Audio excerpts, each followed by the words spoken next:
Hello everyone and welcome back to another Doctor Who episode review.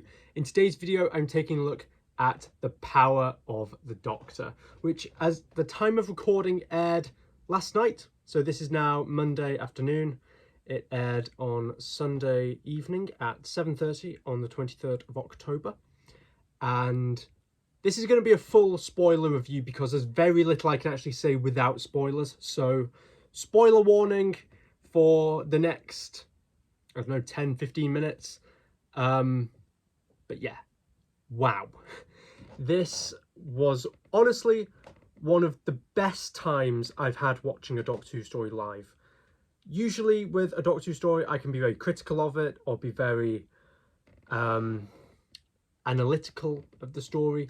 But that really didn't happen with The Power of the Doctor. With The Power of the Doctor, I just had a really good time watching it. It was an hour and a half, which makes it, I think, the longest single episode of Doctor Who ever, which, when you watch the episode, you can tell it had to be 90 minutes because such a lot happens. It's insane how much happens in this story. There are so many moving parts in this story and so many characters and so many storylines that on first glance, you would think maybe there won't be enough room to cover all the different elements of the story. But when you actually look at how the story deals with everything, everything is given the room to breathe and everything is given the right amount of screen time and the right amount of devotion. This story was, of course, Jodie Whittaker's send-off, her regeneration story. And I've got to be honest, it was really well done. I know I'm jumping straight to the end, but I feel like I've got to with this story because the big sort of headline making moment is the regeneration. Of course it is. And it was really well done. Jodie Whittaker gave one hell of a performance. You really felt that emotion in a performance, which I've sometimes felt has been missing from other stories. But right here in this story, you really got all the emotion and that how sad she was to be leaving this part. The final scene between the Doctor and Yaz sat on top of the TARDIS with them eating ice cream looking over the Earth. It was one of the most moving scenes, I think, in Doctor Who. It was so well done. You really felt that emotion in both characters and how Yaz didn't want to leave, but it was eventually the Doctor that said, I've got to do this by myself and I don't want you to have to go through this. So that's why we have to part ways. That was really emotional to watch. And then you actually had the regeneration. The final words were so poignant, for me at least. I was half expecting another quite drawn out regeneration where the Doctor looks back over the past companions. That didn't happen. It was a very simplistic, very short, but very sweet send-off for Jodie Whittaker on top of that cliff edge. And her final lines being "tag, you're it" is a very doctory line. Obviously, the big surprise was then her turning into David Tennant, or turning back into David Tennant. I'll be honest, I really didn't expect it. I did think maybe that was going to happen, but part of me thought we might see Ncuti Gatwa. But nope, it was David Tennant. The costume changed as well, and we had him back. And it was fantastic. So that really set up the 60th anniversary, and I'm really looking forward to seeing where the story's going to go. Why does the Doctor have David Tennant's face back? And what is the deal with all of that? But that's the very end of the story. We'll go back to sort of the start of the story. I'm not going to go through the plot because a lot happens, and it's quite a convoluted plot. Plus, I don't want to give everything away in this review, so this is mainly going to be my sort of general thoughts about the story and the characters and stuff like that. But I'll start off by saying the star of the show was Sacha Darwin. He brought his absolute A-game to this story as the Master. I've always really enjoyed his depiction of the Master, but this story really went out of its way to paint the Master as manipulative and hypnotic in a way that we perhaps haven't really seen since Anthony Ainley, which was really exciting to watch. And we finally had the Master say, I am the Master and you will obey me, which was excellent. Everything with Rasputin was excellent as well. The Master disguises himself as Rasputin for the majority of the episode. He has a long beard and a long coat, and he looks fantastic. He really played into that part really, really well. One of the best scenes of the episode was the Master's Rasputin dance, which I didn't expect to enjoy nearly as much as I actually did. I thought it was a very striking sequence, and it was just a fun scene to see the Daleks and the Cybermen awkwardly watching the Master dancing around the room. It was fantastic. A lot of the story focuses on the return of Ace and Tegan, two companions from the classic series, as I'm sure everyone knows. And one thing that I'm really glad was brought up is the sort of hostility towards the Doctor. So, because obviously Tegan and Ace don't necessarily part ways with the Doctor under the best of circumstances. And we learn a little bit more as to why Ace parted ways with the Doctor and the sort of fallout from Tegan parting ways with the Doctor at the end of Resurrection of the Daleks. And that was really nice to see, and Sophie Aldred and Janet Fielding were really given a lot to do in this episode, which was one of my concerns. I did kind of think maybe they wouldn't get much to do, maybe they were just going to be there as, I hate the expression, but in a way trailer bait to make people watch the episode. But they were actually really big parts of the episode, and that was wonderful to see. But of course, those were the cameos that we knew about. There were so many more that we didn't know about, or rather had been sort of leaked, but people just didn't think it would ever happen. And that was, of course, the Doctors. I'll be honest, when I was watching the story live, it kind of made me a little bit teary-eyed, a little bit misty-eyed, just to see David Bradley and then Colin Baker, then Peter Davison, then Paul McGann, and then Sylvester McCoy all come back as the Doctors. It was wonderful. Seeing them all in the Time Lord robes was certainly unexpected. I didn't expect to see them like that, but I really enjoyed that. But then to see Paul McGann in his actual Night of the Doctor costume was wonderful. And that little bit of banter between Sylvester McCoy and Paul McGann, even though they weren't sort of sharing the screen next to each other, you really got that doctory banter, which was excellent. That was just mind-blowing and has become one of my favourite Doctor Who scenes. But perhaps even better than that was the wonderful moments between Ace and Tegan and their Doctors. To see Peter Davison and Sylvester McCoy in their full-on costumes, you know, looking like they jumped right out of the 80s, having conversations with Janet Fielding and Sophie Aldred, was really poignant, and it really, really made me love this episode even more. To see how the Doctor is with his companions 30, 40 years later was just wonderful. And it's difficult to put into words how great those scenes were, but it really sort of felt like a full circle moment, how elements from the 1980s were being resolved in 2022. Also, not just the Doctors coming back, at the end we were treated to more companions, which I certainly didn't expect, and to see them all gathered at the companions sort of support group was just wonderful. To see Katie Manning return as Jo Grant, to see Bonnie Langford return as Mel, and best of all, to see William Russell return as Ian Chesterton, 57 years after he last appeared in Doctor Who in The Chase. Well, that just made my day. I think that's got to be a Guinness World Record as well for the longest time between appearances in a TV show, because I can't imagine anyone's beaten 57 years.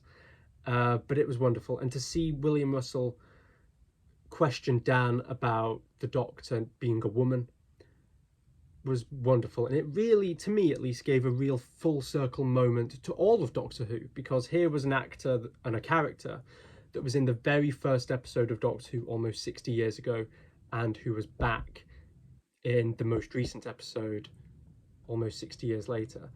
It was incredible, and as a long-time fan, that really just made it for me. But that's the nostalgia. Looking at the actual story was excellent. The Daleks and Cybermen were in the story a lot more than I thought they were going to be, the Cybermen especially. Having Ashad come back was fantastic. He was one of my favourite additions to Series 12.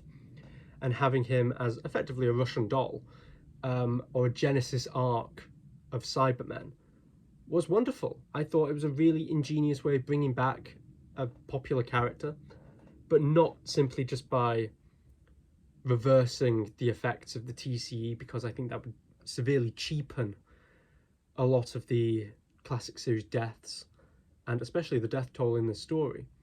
And it was great. The Cyberman action within units was fantastic.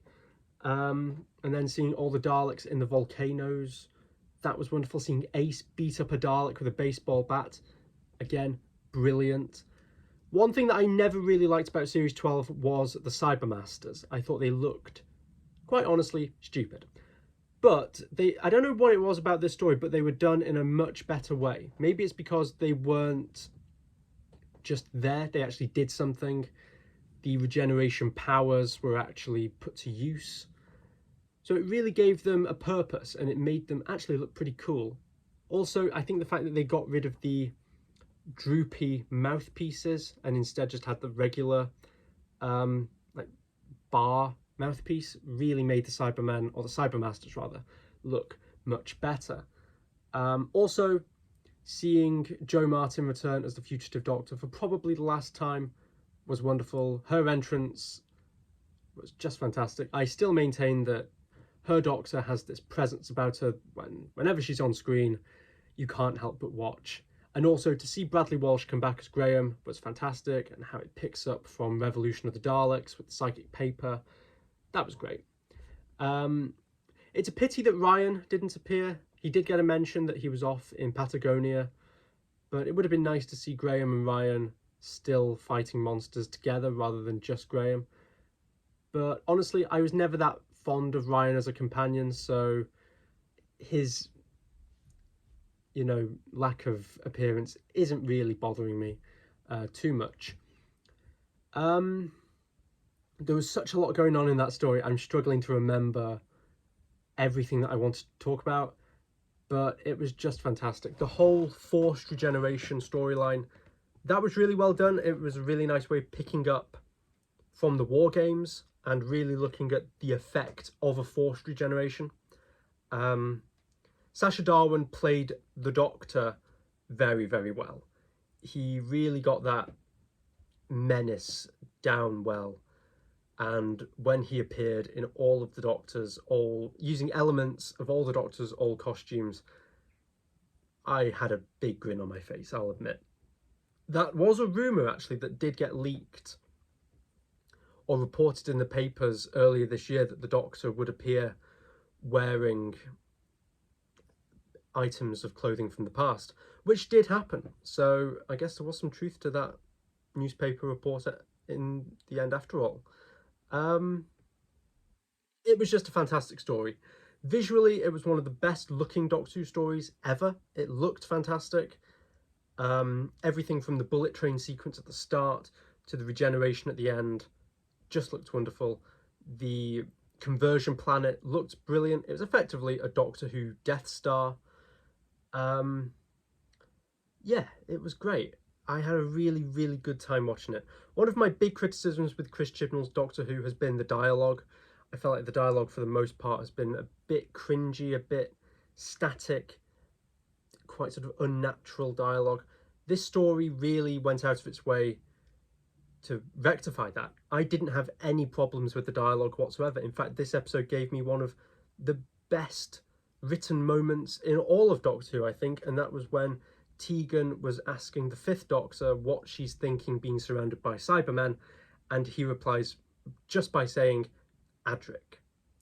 And that was really impactful. That was such a wonderful moment and such a wonderful way of reminding everyone that this is the same character from 1982, and it was just brilliant.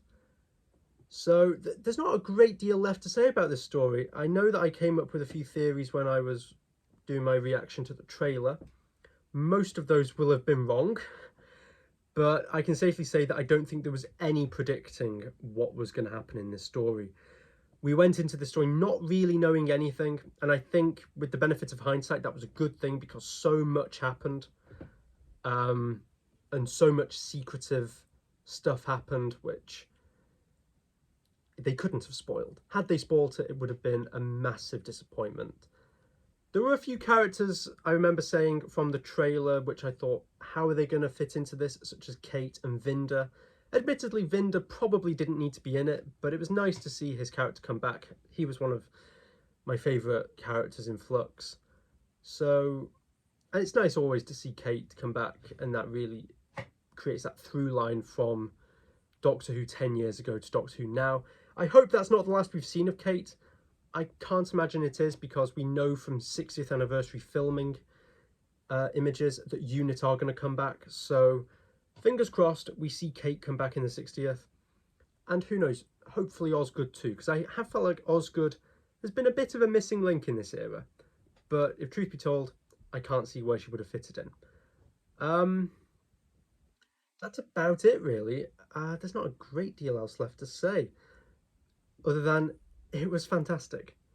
It was honestly one of my favourite Doctor Who stories or Doctor Who viewing experiences ever. Probably second to Day of the Doctor in terms of jaw-dropping moments.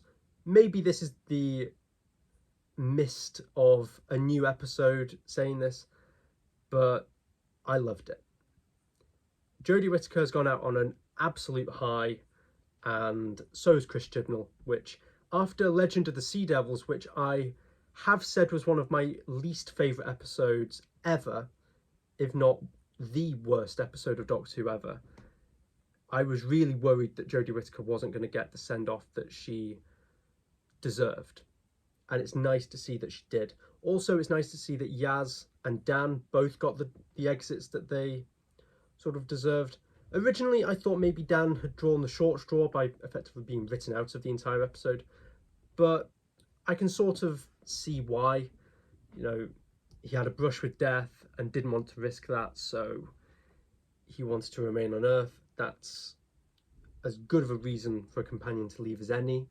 And then Yaz's departure was really well done and almost sets up for her to come back at some point later on, maybe for a guest appearance. I quite like to see that. I quite like how it was left quite open-ended. Yeah, it was brilliant. I've been very critical of Doctor Who over the past 5 years, but this was honestly one of the best episodes of Doctor Who in a very, very long time. So there we are. If you've seen The Power of the Doctor, let me know in the comments down below what you thought of it. I realise that I haven't really given any criticisms here because the current era has been... The fandom has been quite toxic towards any form of criticism against Doctor Who. You know, either you sing its praises and you're criticised, or you complain and you're criticised. So I've just tried to remain a bit impartial, a bit sort of not analysing the story too much. This has just been my initial, you know, gut reaction from the story, and that is perfectly okay. Everyone's going to have different opinions. If you didn't like the story, that's entirely okay. If you thought it was the best story ever, great. So, and that's the great thing about Doctor Who. Everyone has different opinions on every single story. Personally, Orphan 55 is, in my opinion, the worst episode of Doctor Who ever. But I know that some people will love it, and that's great. You know, that's the great thing about Doctor Who, is that every story means something different to somebody else. And now we've got the 60th anniversary to look forward to. The small 15-second trailer that was released at the end of the episode looks fantastic. We've got David Tennant, Catherine Tate, Neil Patrick Harris, and Ncuti Gatwa, which I really didn't expect to see, and he looks fantastic. So it's sad that we won't have any Doctor Who for another 13 months, but when it comes back in November 2023, I get the feeling that Doctor Who is going to be here to stay, and I personally can't wait. So there we go, guys. There's my spoiler-filled review of The Power of the Doctor. Like I say, if you've seen it, drop me a comment down below. Let me know what you think.